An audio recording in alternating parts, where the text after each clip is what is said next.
Good afternoon, everyone, and welcome to Omega Mondays here at Laughing Place. I'm Rebecca Mosley, and with me is our editorial content director for all things Star Wars here at Laughing Place, Mike Celestino. Hey, Mike. Hello. How are you doing this wonderful Monday? I'm doing all right. How are you? A little bit tired. It was a bit of a hectic weekend, but got things reset and ready to hit the ground running. I actually head out of town a little bit. I think it's on Wednesday, so I got a lot kind of going on. But Okay. yeah, did you? Let's see. I guess we'll start. It's Omega Monday, so I guess the best place for us to start is with the latest episode of the Bad Batch. This one called "The Devil's Deal." Yeah, and this is more of a Hera Syndulla origin story than it is a Bad Batch episode, I think. But I'd agree. I guess Dave Filoni wants to use this show to kind of fill in the gaps on some of his other characters, but he's welcome to do that. For sure. I thought I guess for me I described it more as like it was more world setting, like kind of giving us an idea of the climate of the time frame that we're in. We have this story of Ryloth and the senator who's trying to kind of placate and work with the Empire. And then the element that wants to believe in this piece but is skeptical of this piece. So I found that an interesting world element to explore that we haven't seen very much of, I don't think. Right. I think somebody pointed out that the previous episode was kind of about what happens to a planet after the war, after if they were allied with the opposing side, the Trade Federation or the Separatists. And then this week's episode was about what happens to a planet after the war if they were allied with the Republic, because the Republic became the Empire. Mm-hmm. And obviously, we see what happens with the Twi'leks. They want to keep their army, but the Empire wants them to disarm, get rid of all their weapons, and let the clone army protect them, which is of course the emperor's way of like regaining or retaining control over that planet. But then Hera's parents are kind of on the fence about where they want to be, and then her uncle, what's his name? I don't remember. Gobi. Gobi, Gobi, right? yeah. Her uncle's kind of a resistance fighter, leading like a band of what would you call it? I can't remember words anymore. No, it's okay. Insurgents is the word I'm looking Yes. for. Yeah. Okay. Yeah, the this was our first time actually, I guess, seeing Hera's mother. We've heard of Hera's mother, but my understanding is this was her first kind of on screen appearance to us. As you mentioned, we learned a lot about kind of Hera's origin story during this week's episode. These images are from the StarWars.com episode guide, Mm-hmm. but here we have Hera and Chopper. It was fun. Yeah. I have to admit, it did warm my heart to see him, to see Chopper the droid on screen. It was fun to see Hera young, her Mm-hmm. accent, her home planet accent, far more defined than we've seen her as an adult in Clone Wars, which would make sense after you've kind of moved on from a place for a while. Your accent fades. I speak as somebody born in Texas and who sounds like I'm born in Texas when I go back to Texas. Um, so for me, I enjoyed those elements of the episode. There were also some other familiar visuals, which I didn't catch, but the StarWars.com points out the Clone Wars juggernaut that was used for transport is something that we've seen in Rogue One on the prison world of Okay. Wobani. Right. And then they also pointed out that Senator Ta Mm-hmm. is familiar to us from Phantom Menace. So Yep. as you pointed out, once again, they're kind of, we talked about this last week. They're kind of bringing in all those various little strands from other parts of the Star Wars universe and bringing Yeah. them into Bad Batch here. The Bad Batch are kind of like the Forrest Gump of the Star Wars universe, because they like go through and they interact with everybody. like, uh, Yes. No matter who, yeah, everybody who's alive during that period seems to meet up with the Bad Batch at some point. And there is a bit of, I wouldn't say controversy, but there's a bit of um, confusion, I think would be the way I would put it, because there's this character that was introduced today, a clone captain. Yeah. And his name in the episode was Hauser. Yes. But apparently on merchandise, his name was labeled as, and it's clearly the same. From what I understand, it's the same toy. Like it looks like him, but that it has a different name on it. So I'm curious if that is the case, or if the fan base is just sometimes we put the pieces together incorrectly. But I think it's a Captain Ballast on the Hasbro toy. When have the toys? When were the toys released? Recently? They were. It was a set that popped up a couple weeks ago. I remember talking about it on Barely Necessities. I'm pretty sure it was. So I didn't pull up that graphic. I should have. I mean, sometimes they'll change something like after the toys go into production. Like we were at Lego store over the weekend, looking at the Raya and the Last Dragon sets, and there was. In one of the Raya sets, there was this little like purple tiger, and I was like, I saw that movie twice, and I don't remember that being funny. in the movie, and it had like a name and everything. I don't remember what the name was, but I'm guessing it was something that got cut because that movie went through a lot of changes. But Lego, like in advance, needs to know what characters they want to make and stuff. So I think sometimes that doesn't line up. So I wonder if the same thing happened with this. Yeah, I'm working on pulling up the graphic for you there. Here we go. We wrote about it on Laughing Place back in mid-June, but there he is, the clone Captain Ballast. Okay, yeah, it definitely looks like that character. Yeah, so it'll be interesting to see what we discover is the resolution of that particular difference, the Hauser versus the Ballast. Yeah, people are also upset about Senator Orn Free Taa. I mean, okay, the way I interpreted it when I watched the episode was he got shot in the head at the end. I thought, okay, he's dead. But then somebody said, okay, there was an assassination attempt against Senator Taa. So I thought, okay, I guess he's survived. And then it turns out that there's a novel called, I think, Lords of the Sith or something, that takes place like 5 years after this. After the Bad Batch, and Orn Free Taa is in it and alive. Oh. So everybody was upset that he got assassinated, but then I guess they kind of covered their tracks by saying it was an attempted assassination. That's how the Rampart. Yes. Rampart said, in essence, arrest these people for assassination attempt on Taa. And I thought, and I at the time thought, I don't know why you're calling it an attempt. Right. Pretty effective to me, but now I think you could explain that element. Yeah, you could explain it away because Crossfire is the one who shot him, and he's such a good shot that maybe he like perfectly aimed at part of his head that wouldn't kill him. I don't know. Yeah, it is. But okay. Well, I don't know what part he plays in that novel, but I don't feel like that kind of injury, even if you did survive it, would necessarily leave you in the most effective life state.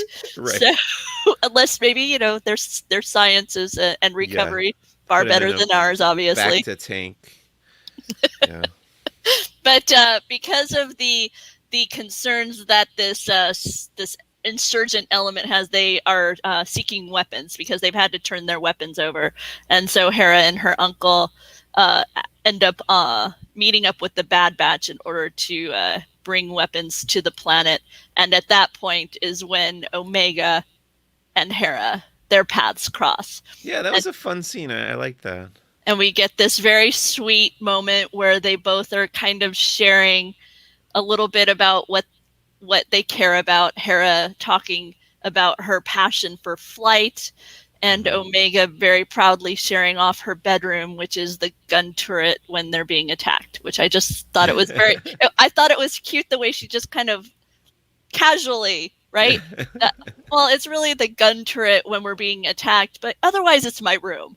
Yeah. It just seemed to her to be, just such a part of what her current life is. It wasn't said in a hushed tone or, it's just, that's just the way of it.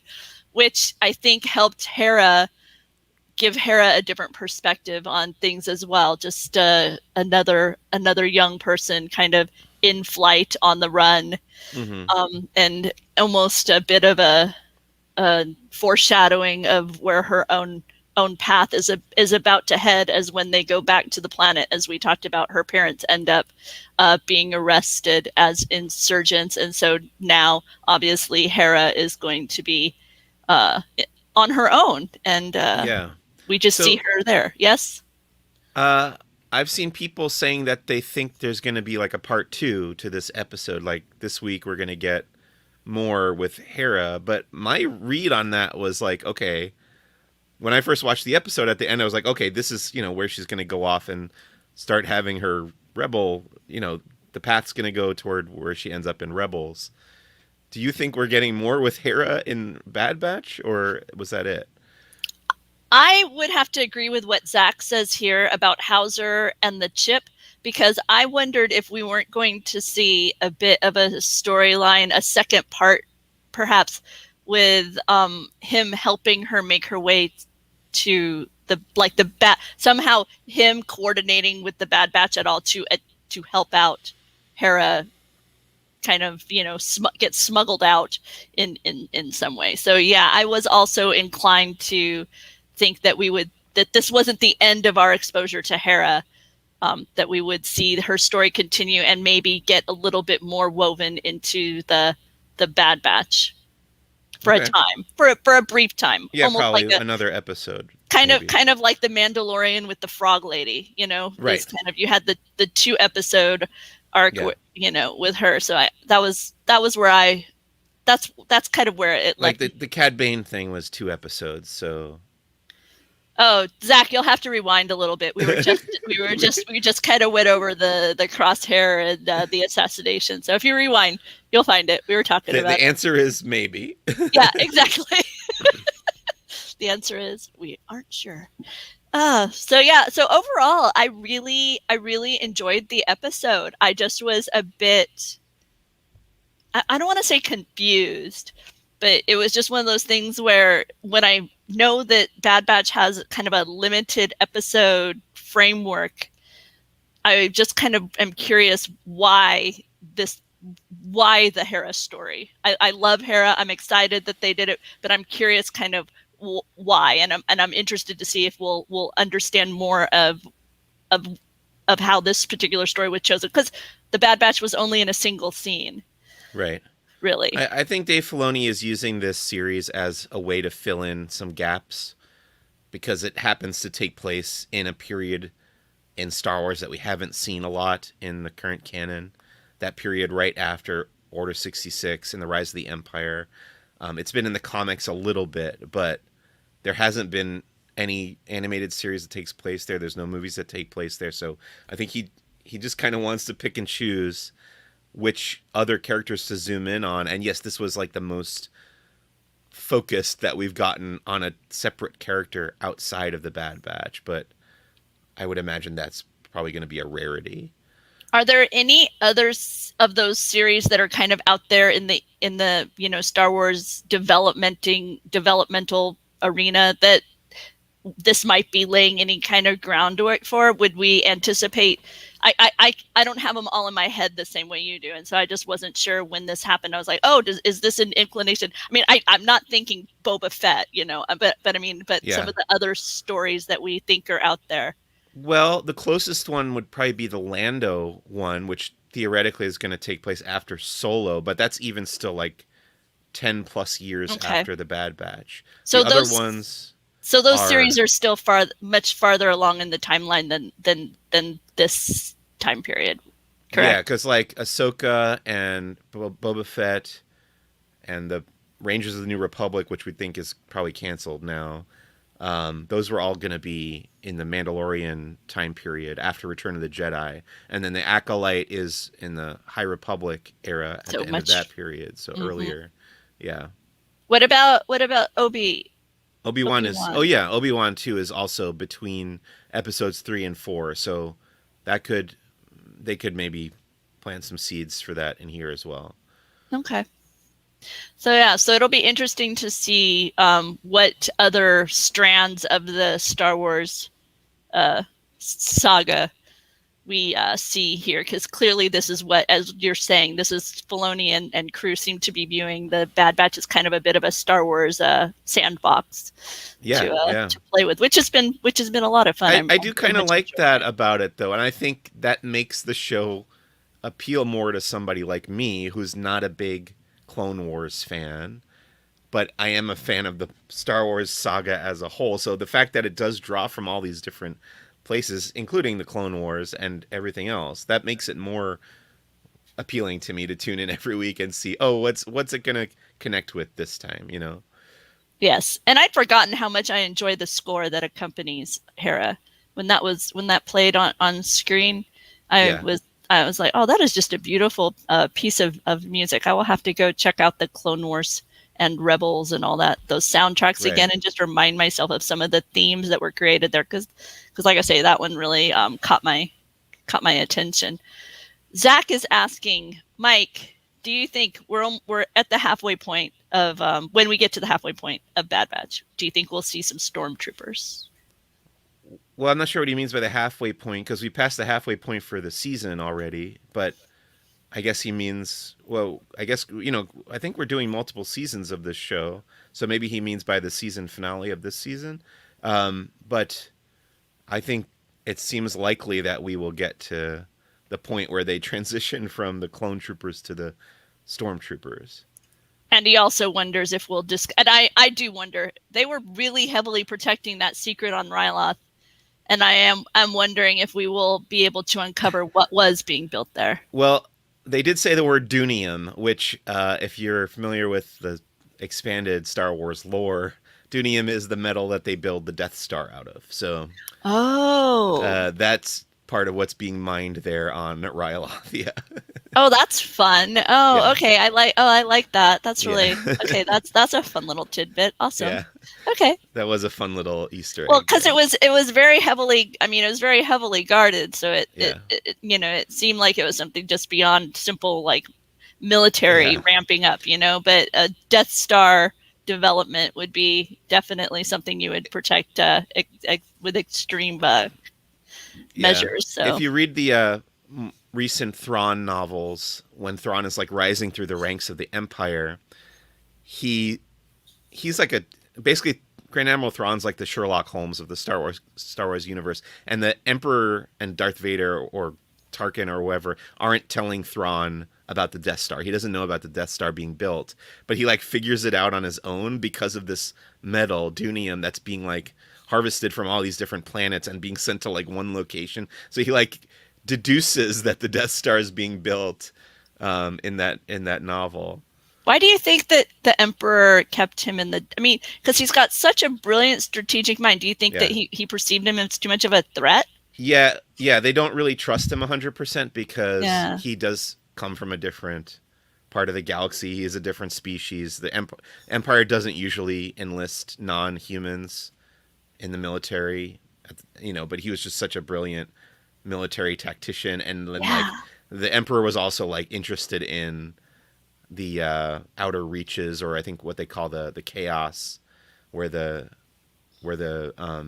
Chiss species live. So that was why he had that access in the first place. But yeah, they didn't fill him in entirely. Because he's so brilliant. I mean, I've just completed Heir to the Empire, and the way he's able to take little tidbits of information and correctly deduce what's going on is disturbing and delightful all at the same time. So Zach wants to know if you think we're going to see Tarkin some more in Bad Batch. I hope so. I think I would say that's probably likely around the season finale, maybe, because he was part of the premiere. Maybe he'll come back in the finale. I would think so too. I think Ballast is going to, I mean, Hauser is going to, this clone captain that we saw today, there was clearly a concern for Hera on his face. So I'm interested to see kind of the conflict that's going to arise with him and Rampart's order to him of, in essence, tracking down the child. and so I think that'll also come into play. So yeah, no, Bad Batch is really. Oh, and some of the scenes. That was the other thing I wanted to talk to you. Some of the when they're flying, Hera Yeah, and with her uncle when they were coming back to the planet, and it was like a sunrise or a sunset, and it's very so pretty. cinematic. It was Yeah, really gorgeous. Some of the imagery that was coming out of Bad Batch this week. Oh, absolutely. and so I'm going to transition on that with the notion of imagery, and I'm going to ask you to talk about the Star Wars novel that we got a peek at. Yeah, so they released the cover for this book. It's called Star Wars Ronin, a Visions novel. This is a tie-in to the Star Wars Visions animated series that we're getting on Disney Plus. The animated series is 9 short films made by 7 different anime studios out of Japan. So 2 studios are doing 2, and the rest are doing 1 each. But this is a novel that's kind of tying into that. The author is somebody I'm not familiar with, Emma Miko Candon. I don't think she's written Star Wars before that I know about. But I'm very interested to read this, and I think it's a great concept. And people are talking about the fact that it's not quite tied into the current canon, the larger canon. It's not really part of that, but I do think that's a good thing to do every once in a while. That you can have stories that aren't part of the continuity that is steadily being expanded kind of outside of that, but it does use the familiar Star Wars tropes and weapons and droids and vehicles and stuff like that, but just to kind of tell its own little story. And I am really looking forward to checking out both the animated series and this novel. And from the world of Hasbro, we've got several new collectible figures coming.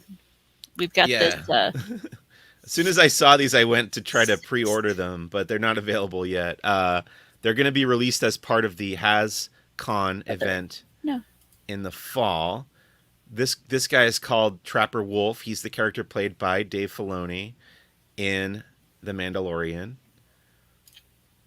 And then you've got this one I love because it's like a remake of a action figure set that I bought when I was a teenager. It came out in the mid 90s called the Cantina Showdown, but it was in the smaller scale, 3 3/4 inch scale figures, and it had Dr. Evazan, Ponda Baba, and Obi-Wan Kenobi in their fight at the Mos Eisley Cantina. Now they've made it in the larger scale, the 6-inch scale for the Black Series, and 2 of those guys have not been made in the Black Series yet, so very excited to get Ponda Baba and Dr. Evazan. They look great.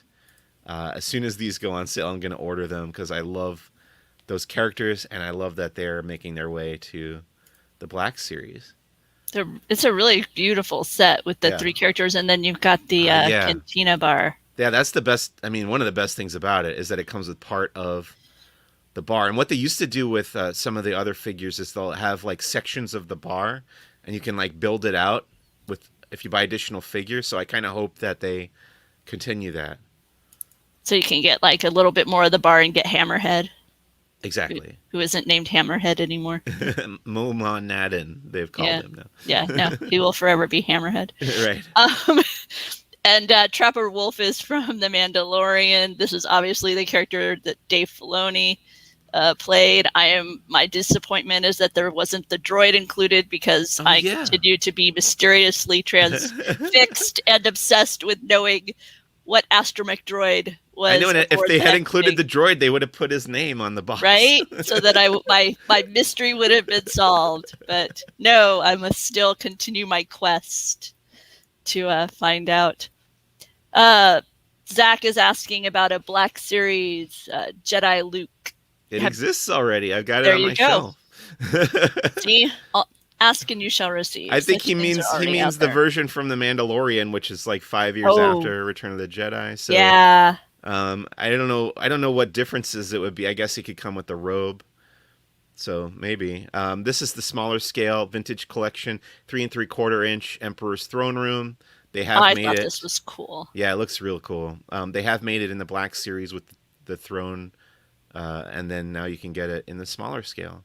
And he comes with that menacing staff or with the lightning hands. Mm-hmm. and obviously the That's so cool. throne and backdrop. I may buy that even though I'm not collecting the smaller scale anymore, but that's really neat looking.